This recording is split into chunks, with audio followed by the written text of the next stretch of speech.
The wail of sirens outside jolted Leo Vance awake in the middle of the night. He rushed to the window and saw flashes of red and blue lights sweeping across the walls. Down below, figures in FBI jackets were charging into the garden. The front door crashed open with a thunderous bang. Heart-pounding, Leo bolted down the staircase, but his father, Marcus Vance, was already standing in the foyer, suit immaculate, his face carved from stone. One of the agents barked, "Marcus Vance, we have a warrant to search the entire premises. We are investigating a data breach from Project Chimera, a top-secret defense contract. The trail leads straight here." Leo held his breath. His father's lips curled faintly. "You've come to the wrong place. This is my home, not a battlefield." His voice was icy, utterly devoid of panic. In the corner of the room, Elena, the longtime housekeeper, clutched her daughter Amara's shoulders, her hand trembling. An agent flipped open a folder, scanning quickly before stopping at Elena's name. He pointed straight at her. "We need your cooperation in this investigation. The last IP address accessing the stolen file came from your device. You are under suspicion of violating the Intelligence Act." Elena shook her head frantically. "No, that's impossible. I don't even know how to access that system." Amara panicked, taking a step forward, but her mother pulled her back. The room fell into a suffocating silence, broken only by ragged breaths and the rustle of paper. Leo watched, cold sweat sliding down his back. The FBI had just walked past his powerful father to target the woman who had served their family with loyalty for decades. He swallowed hard, one thought burning through his mind. My father can bend governments at will. But tonight, the FBI aimed their weapons at the housekeeper who has kept our home together for 20 years. Something is wrong. Why blame it all on a gentle black woman like Elena? And in that instant, Leo understood. The truth hidden inside this house was far more terrifying than the police sirens outside. To uncover what led to this night, we have to go back a few weeks, before everything exploded. Leo Vance never liked school. That morning in computer science class, he slouched at the back, yawning while tapping on his phone. With just a few touches, the school's sprinkler system suddenly went haywire, spraying water all over the principal's polished car parked outside. Students burst into laughter while the principal ran out, shouting in fury. Leo leaned back, smirking. For him, breaking a boring system was nothing more than entertainment. That evening, dinner at the Vance mansion was silent. Marcus sat at the head of the table, eyes fixed on his iPad. He spoke bluntly, not even glancing at his son.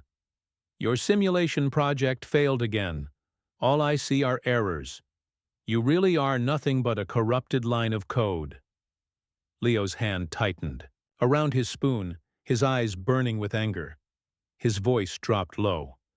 "The problem isn't me. Your whole system was rotten from the start." Marcus finally looked up, his eyes cold and empty, then lowered them back to the screen without another word. At that moment, Leo felt it clearly. To his father, he was nothing more than a discarded experiment. Storming out of the dining room, Leo rushed down to the underground control room in the basement, a chamber Marcus used to monitor a replica of the internal system linked directly to company headquarters. Dozens of monitors flickered green, casting harsh light across his tense face.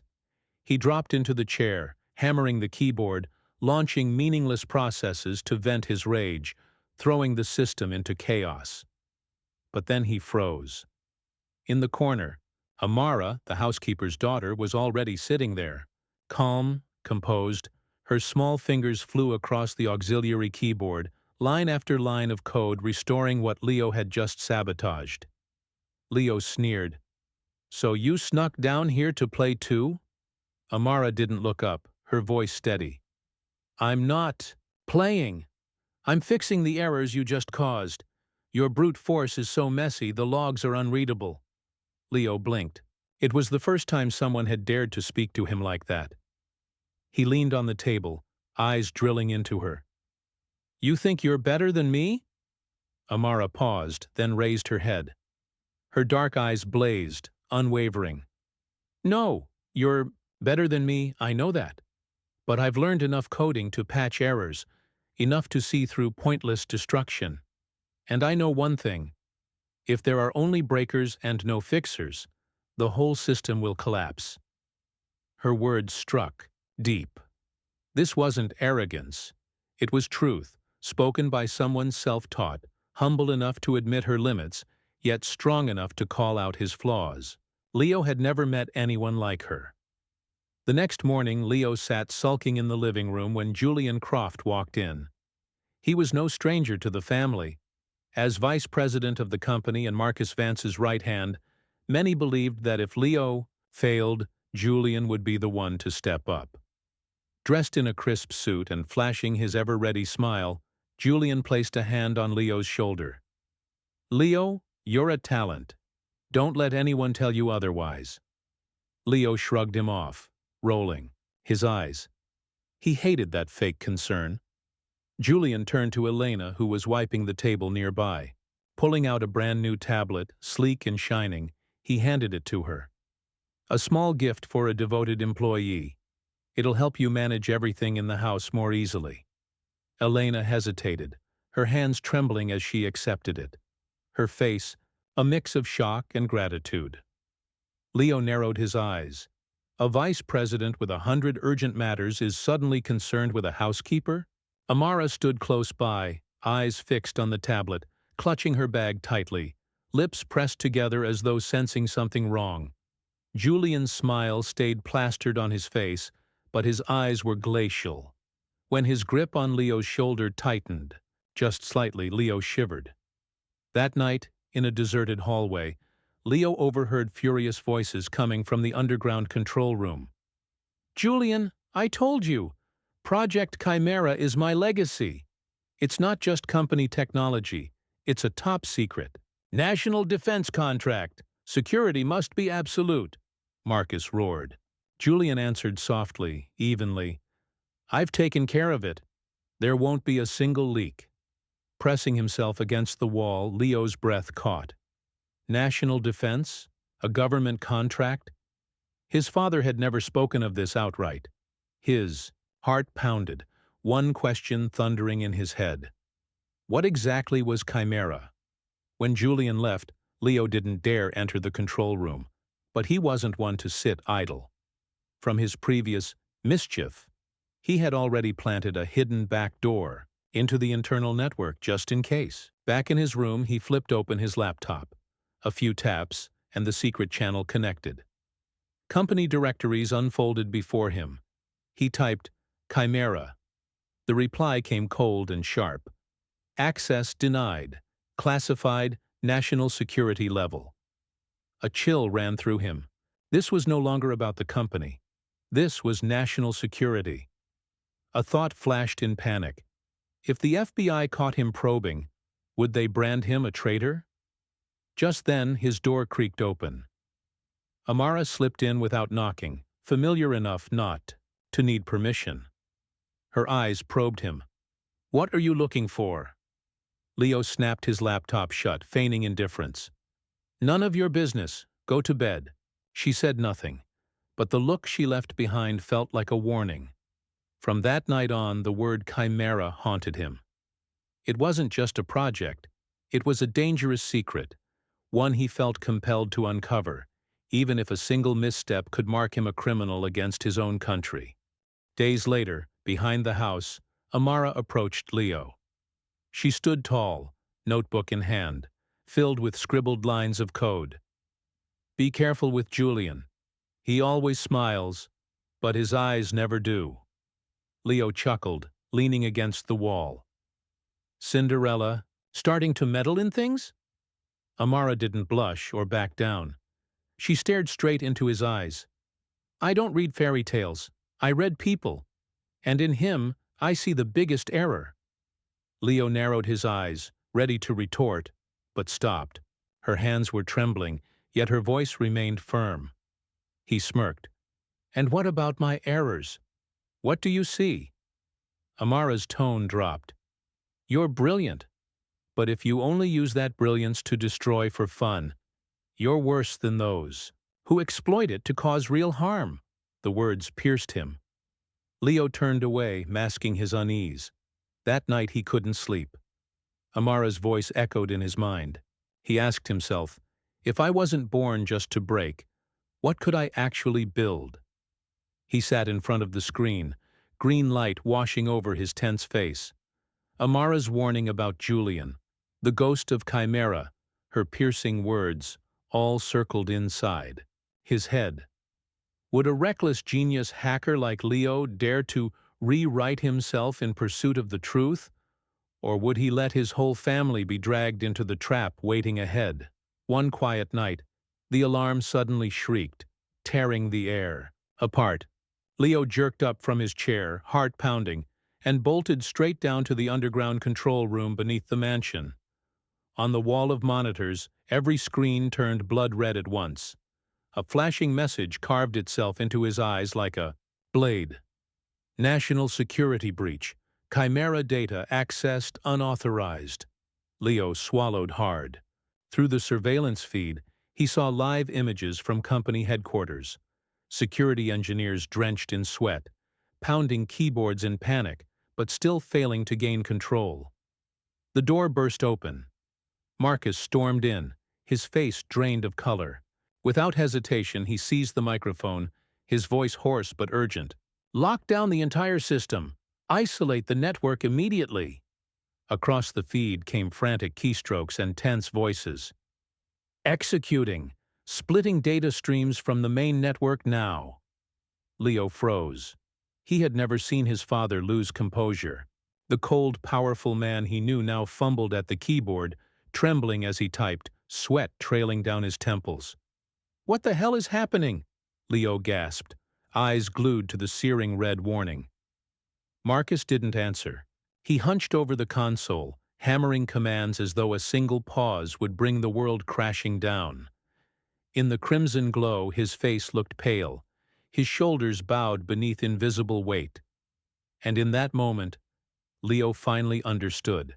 Chimera wasn't just a technology project, it was something that could drown not only their family, but the entire country. The control room door swung open again. Julian Croft walked in, perfectly timed, as though waiting outside all along. He showed no surprise at the red alerts. On the contrary, his calm was unnerving. Leo shivered. Had Julian known in advance? Why was he so composed while the entire system was in chaos? Julian spoke at once, voice firm. "Marcus, I've identified the source. This isn't an external attack. It's an internal leak." Leo snapped around. "Internal? What do you mean?" Julian didn't answer him. Instead, he connected his slim laptop to the main display. Logs cascaded across the screens, pointing straight to the tablet Elena had received days earlier. The system displayed coldly. "Data access point. Unauthorized device. Elena Carter." Marcus froze, his face darkening. His throat rasped. "Impossible." Julian's voice hardened, loud enough for all to hear. "The IP address matches. The timestamp matches. The data stream from this device was the pathway through which Project Chimera's defense secrets were stolen. Which means—" He paused, eyes flicking toward the corner of the room. "Someone betrayed the entire nation." 2 guards dragged Elena in immediately. She trembled, clutching her apron, panic in her eyes. "Sir, what's happening?" Marcus snatched the tablet from Julian's hand and slammed it on the table. His voice cracked into a roar. "Elena, 20 years I trusted you, and this is how you repay me?" Tears streamed down Elena's face as she shook her head desperately. "No, I swear, I know nothing of this." Leo stood frozen.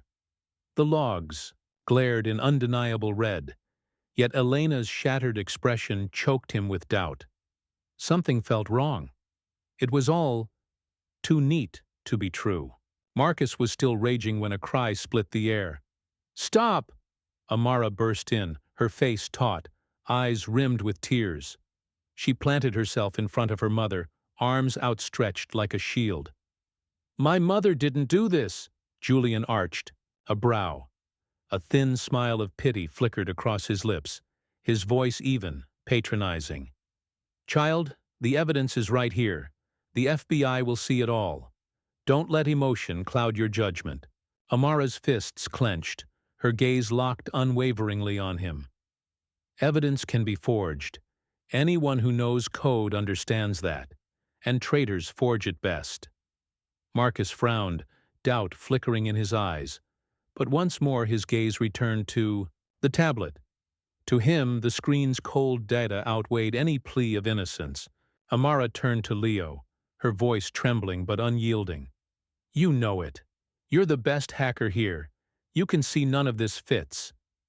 Leo opened his mouth, but no words came. Between the burning logs on the screen and Amara's desperate eyes, his chest felt crushed.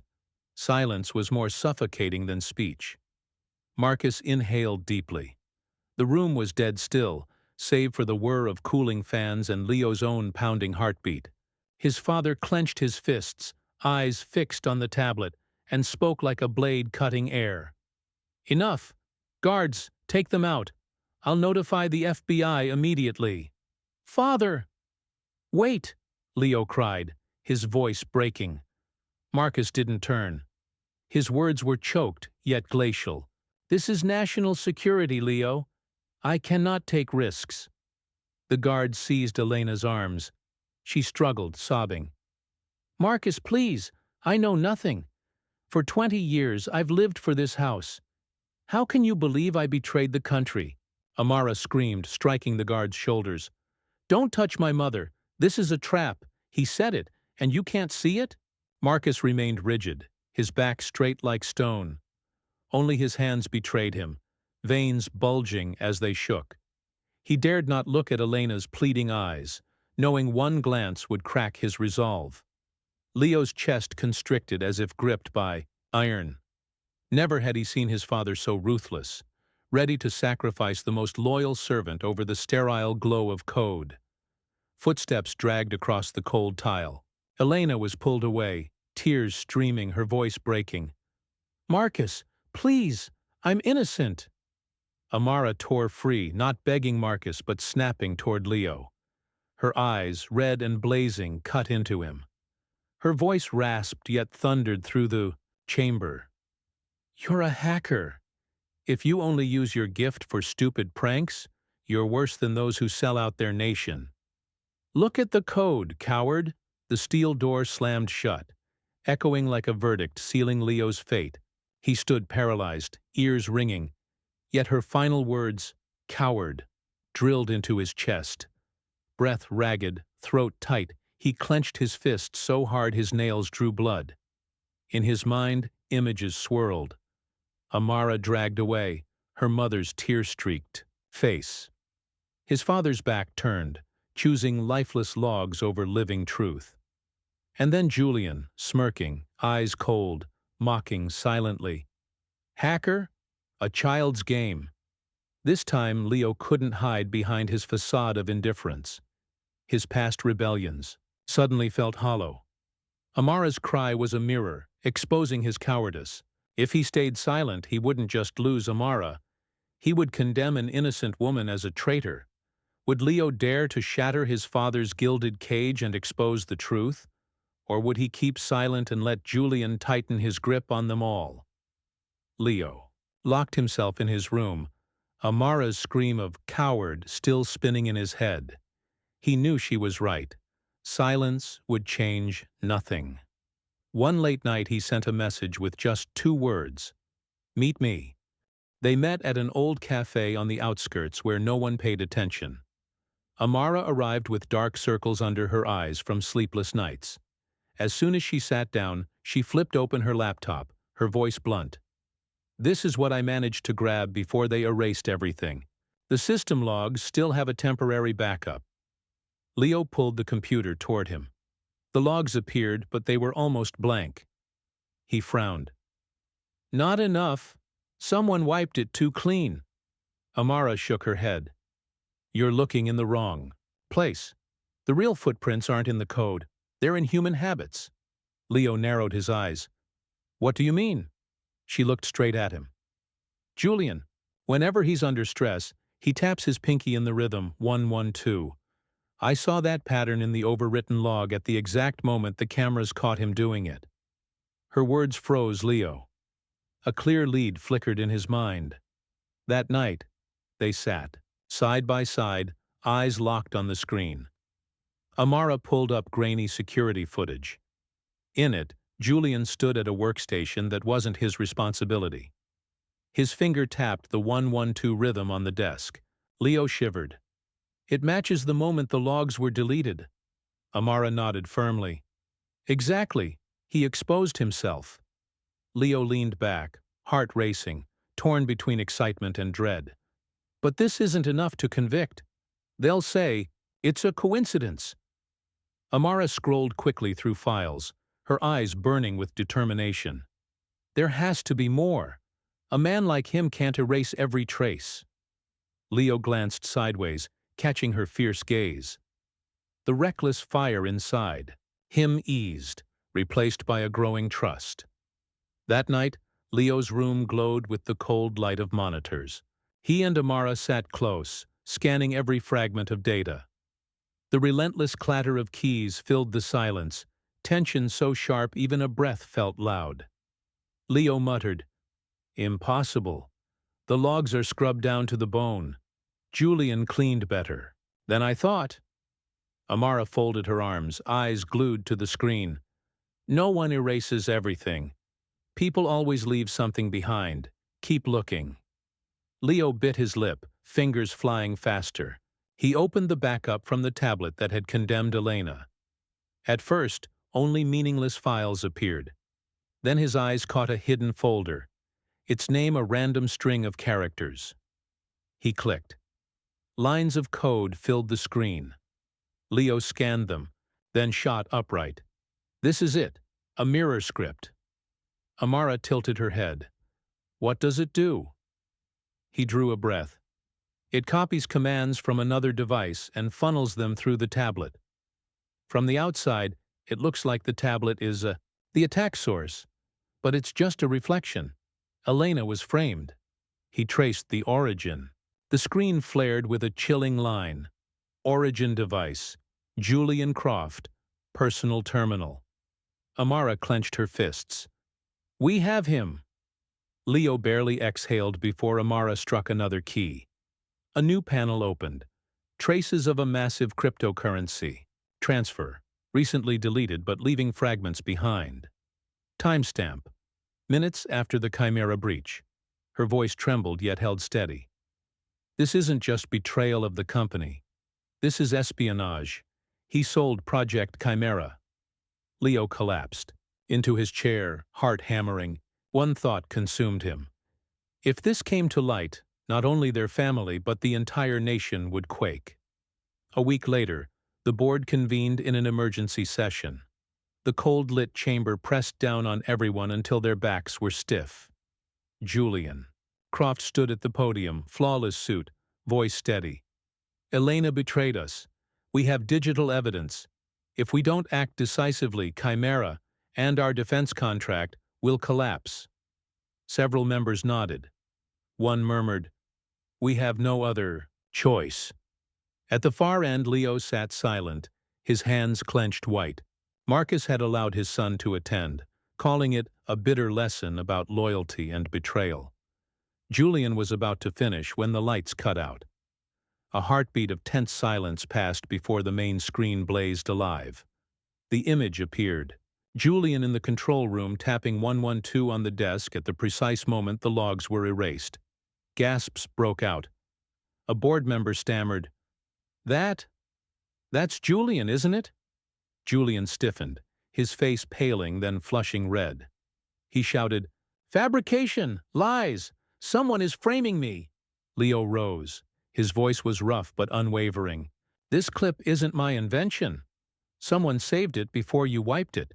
And she reminded me, don't look for footprints in code.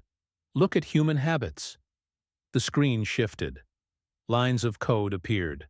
The mirror script. Leo pointed directly. This program was on Julian's personal machine. It copied remote commands, making Elena's tablet the scapegoat. She was set up. Whispers rippled through the room. A director pounded the table, voice trembling.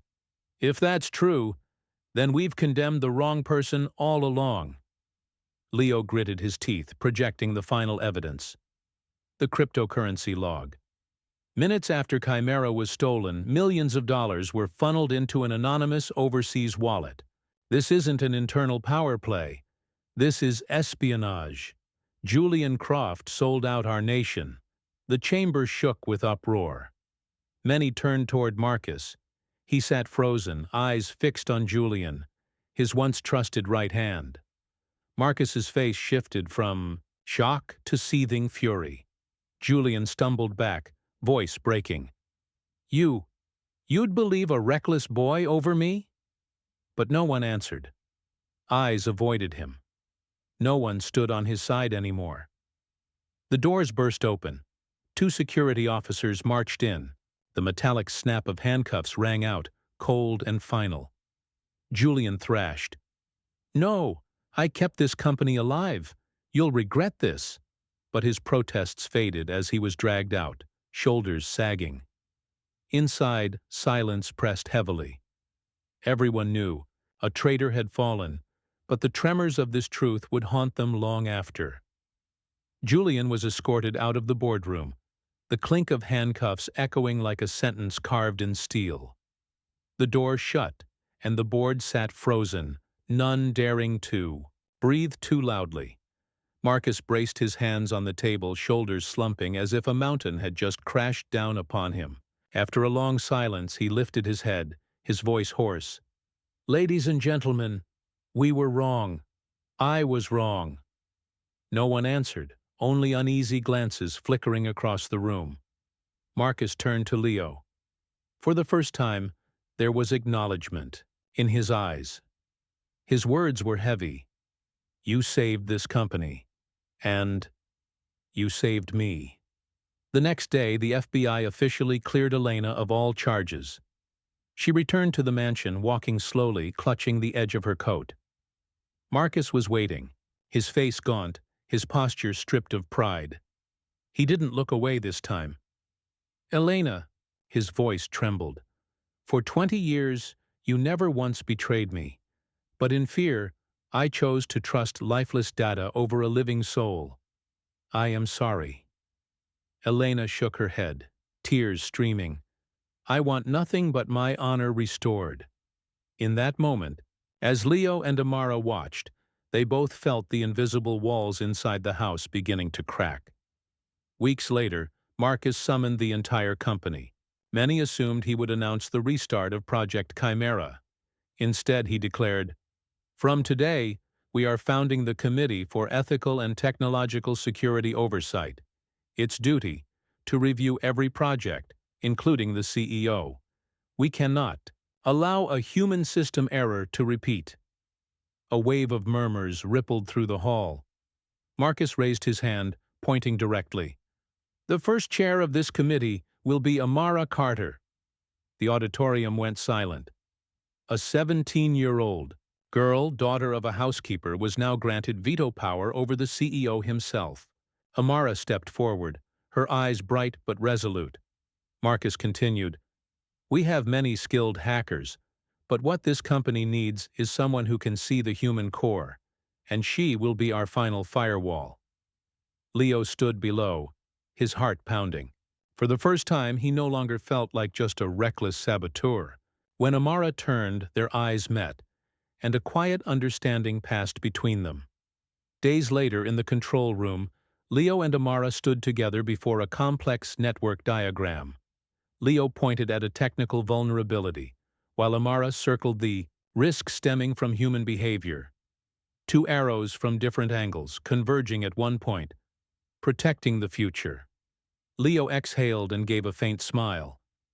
Maybe this time, I'll rewrite my own code. Sometimes the greatest threats don't come from enemies outside, but from the system errors within ourselves. And what about you? Have you ever misjudged someone simply because the evidence seemed too easy? Today's story is not just about A technology project, but about trust and courage. Evidence can be faked, but the human heart cannot. What do you think? If you were Leo, would you dare to stand up for the truth, even when everyone stood against you? Leave your comment. Share this story with others, and don't forget to like and subscribe to Talk Story, so you won't miss the next gripping and emotional tale.